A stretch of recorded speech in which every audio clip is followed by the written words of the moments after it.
notre peuple. Donc, tous la main levée et nous lâcherons rien.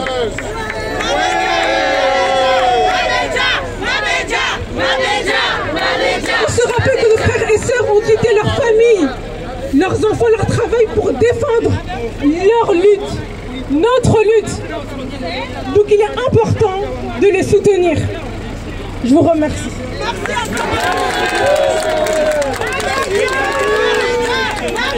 Uransi umwambiani yaukaya ekoa na nyasi wa mabeja wendo kuala ya bori kuala pia kebidi ulisifanye msaha techoka yonsi harmonga na inu obanu rawasu.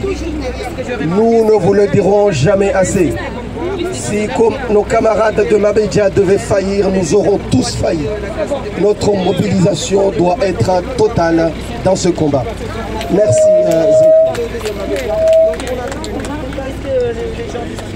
Omar Mirali, si tu es déjà là, probablement il n'est pas encore là.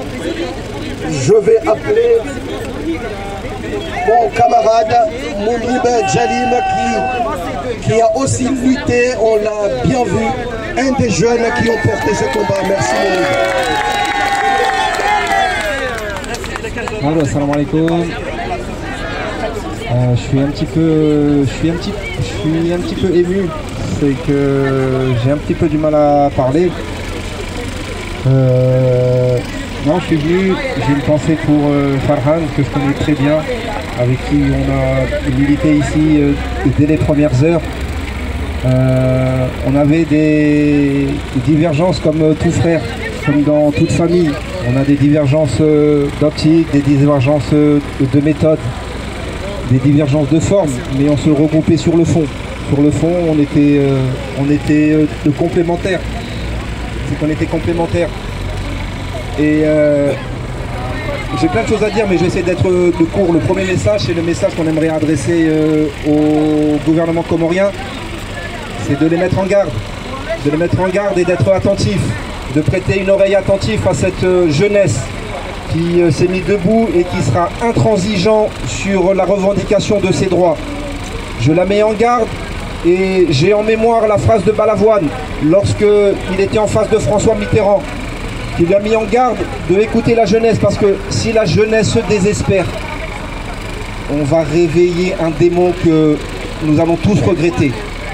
Si la jeunesse se désespère, elle va aller vers des chemins que collectivement, les oncles, les grands frères et tous ceux qui tiennent notre culture ne pourront pas arrêter. Donc le premier message, c'est au gouvernement comorien de ne pas jouer avec le feu, de se comporter comme des adultes et d'écouter la revendication de toute une génération de ces enfants qui ne demandent qu'une chose, le respect de leur liberté fondamentale et un état de droit. On sait que ceux qui ont des aspirations à rester en France prévoient un secours, car les temps peuvent très vite changer en France. Il y a un courant nationaliste qui pourra très bien balayer cette notion de liberté, égalité, fraternité. Et donc nous, en tant que Comoriens, en tant que jeunes, on a le devoir de préparer une base de retour solide qui soit sécurisée pour nous et nos proches. Dans le cas où le vent viendrait à tourner. Il n'y a pas si longtemps que ça, le vent a tourné très vite dans ce pays. Il y a moins de 100 ans. Avec des gens qui étaient blonds aux yeux bleus, qui s'appelaient Maurice et François. On n'oublie pas notre histoire. L'histoire avance, mais nous devons garder en mémoire. Et donc c'est un devoir pour chaque Comorien. C'est un devoir de chaque Comorien pour lutter pour son pays, pour qu'il ait une base de retour sûre pour lui et ses enfants. Un état de droit. Tout un Naouzoulou, moi. Il va pouvoir faire prévaloir ses droits et sa liberté. C'est ça qu'on va proposer. Le deuxième message rapide, c'est à Emmanuel Macron et à la France. Parce qu'on doit être sans concession. Sans concession envers la France. Ce n'est pas parce qu'on habite en France qu'on est venu ici.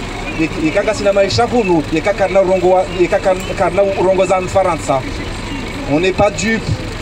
On n'est pas dupe à son rôle néfaste qu'il fait aux Comores.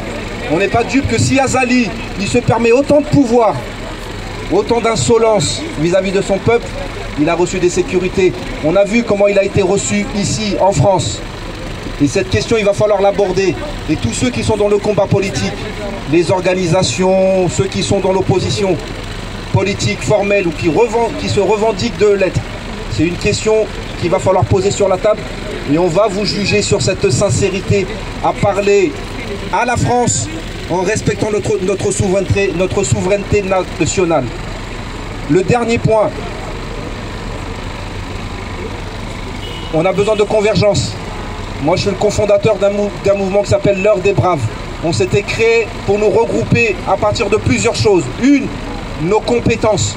On se regroupe uniquement par nos compétences. Nous n'avons jamais eu dans l'histoire comorienne une génération aussi qualifiée, aussi compétente. Donc, je vais terminer. Nous n'avons jamais eu une génération aussi compétente. Ça fait 1 an que je travaille.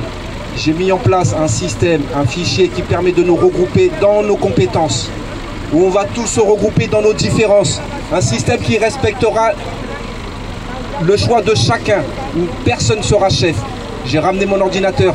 S'il y en a qui sont intéressés pour qu'on se regroupe dans la confiance et que personne ne se méfie de l'autre parce que tout est transparent chez nous, on peut le faire. Ce n'est qu'à ce prix-là qu'on pourra se regrouper en masse et que la diaspora elle pourra peser des centaines de milliers d'euros et qu'on pourra faire des projets concrets, que même ceux qui sont dérangés aux Comores, qui sont enlevés de leur travail, on aura le pouvoir de les soutenir.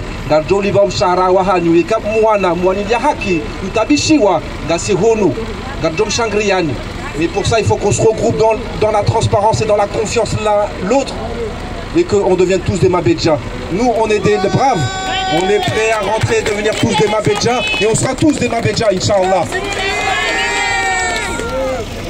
Marhaba Menji, ngamjua ukangasema bwana kinansika ungesahau mtsanganyo mwinjina nafasi zinji za urumia maana mshahatu rusaha Nzambe makalima arumwaze habari hizo.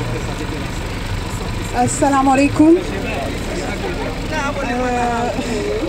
Je suis désolée, je voulais juste rappeler l'objectif de notre présence ici.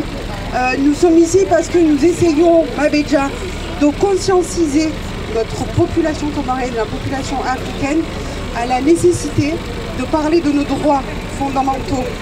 Nous avons le droit de parler, nous avons le droit de dire ce qui nous fait mal. Nous avons le droit en tant que peuple comorien de crier haut et fort et de dire tout simplement stop à la dictature que les Comoriens vivent actuellement aux Comores.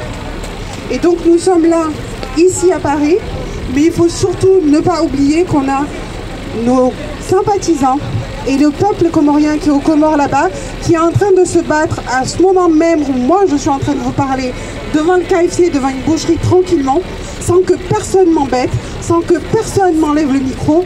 Donc je voudrais faire appel à notre diaspora, aux Comoriens qui sont là-bas aux Comores. Nous avons besoin de vous. Si Farhan et Chamouine sont en prison au moment où je vous parle, c'est parce qu'ils ont pris la peine de laisser leur famille et venir vous réveiller. On ne peut rien faire seul. Mabedja a besoin des Comoriens. Mabedja a besoin de la diaspora. On est là à crier haut et fort qu'on veut notre liberté, mais notre liberté se gagnera là-bas aux Comores. Effectivement, on est nombreux ici en France, mais s'il vous plaît, toute la diaspora qui se trouve aux Comores en ce moment en vacances, parce que vous êtes nombreux à être aux Comores en vacances, si les Comoriens eux-mêmes là-bas ont la peur, parce qu'il faut le reconnaître, tous autant qu'ils sont, nous avons eu des difficultés à faire des trucs, mais minimes. Nous, on a pu se réunir ici aujourd'hui. On a envoyé un simple courrier à la préfecture et on a eu l'accord pour nous rassembler. Aux Comores, on n'a pas le droit de faire ça. Pourtant, regardez, on est là, on parle, on ne fait rien de plus. On ne fait que parler. Et aux Comores, on n'a pas le droit de faire ça. Donc, s'il vous plaît, aidez nos amis qui sont là-bas. Joignez-vous à eux, s'il vous plaît. On a besoin de vous. Mabedja seul ne peut pas. Et je réponds à une interrogation que tous les Comoriens se posent actuellement. Quel est l'objectif de Mabedja? L'objectif de Mabedja aujourd'hui, attention, je ne parle pas au nom de Mabedja, je vous dis juste mon idée et encore peut-être aussi partagée par Mabedja. On est là pour que le peuple comorien se réveille. On est là pour que le peuple comorien prenne le pays en main. On n'est pas là pour avoir une nouvelle dictature. L'objectif n'est pas de faire descendre Azali.